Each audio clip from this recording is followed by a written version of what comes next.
معكم هاشمي سعيد. اليوم خاطر راح نحكيو على حاجة تخص المجتمع تاعنا. حنا في هذا المجتمع نعرفو زوج من الناس، نعرفو الإنسان الصادق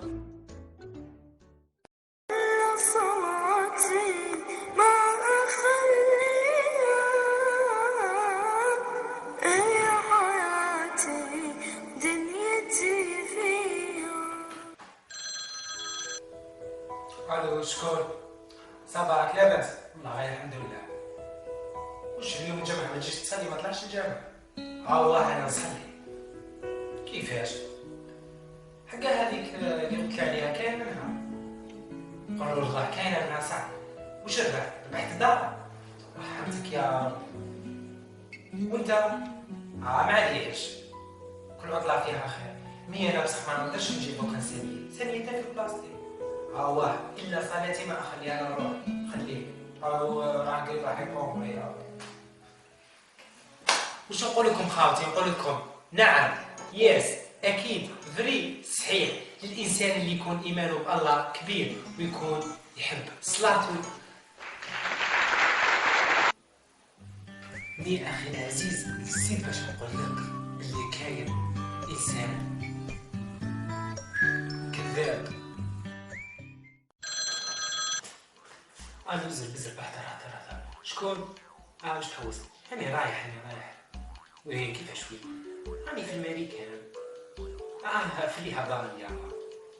ايه كيما سمعت راني في سوريا. مانيش لا نحارب، راني انا في لوس انجلوس. وي انا نركب في الطياره. مي حكيتنا الطياره راني في البابور.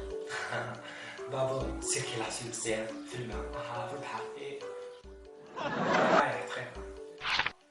كما يقولوا خالتي حشمناكم بربي كاش ما فهمتوا. خويا نصيحة من عندي، كي تكذب خرج لنا أرنوب. من تاع أخي تدومي كنز خرجت لنا.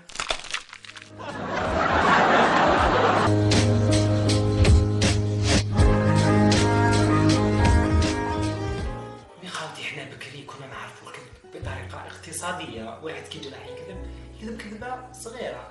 مي دوكا ولا الكذب عن طريق المباشر.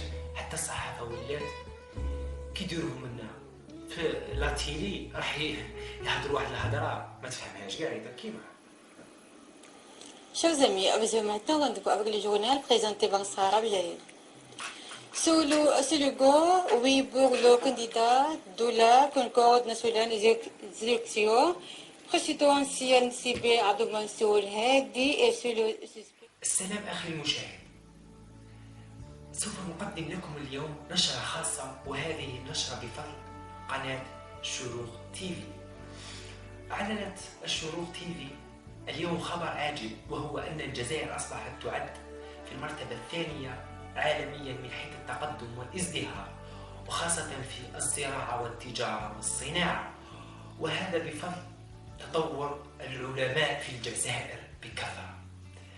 أخي المشاهد، في كل بيت، في كل زنقة، في كل دار، في كل شارع، عليك بالضغط على الزر في دماغك الذي يقول أن الجزائر أصبحت تعد من المرتبة الثانية عالميا من حيث التطور، وهذا بعد الولايات المتحدة الأمريكية.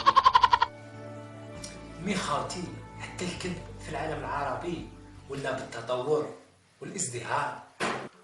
خالتي نلعبوا لعبة صغيرة.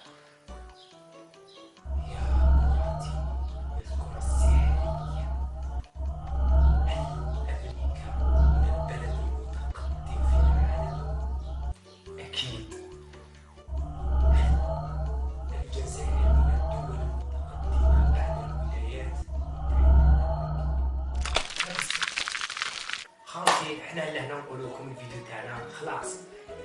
ان شاء الله يعجبكم الفيديو. خاوتي ما تنساوناش اشتراك في القناه، والسلام.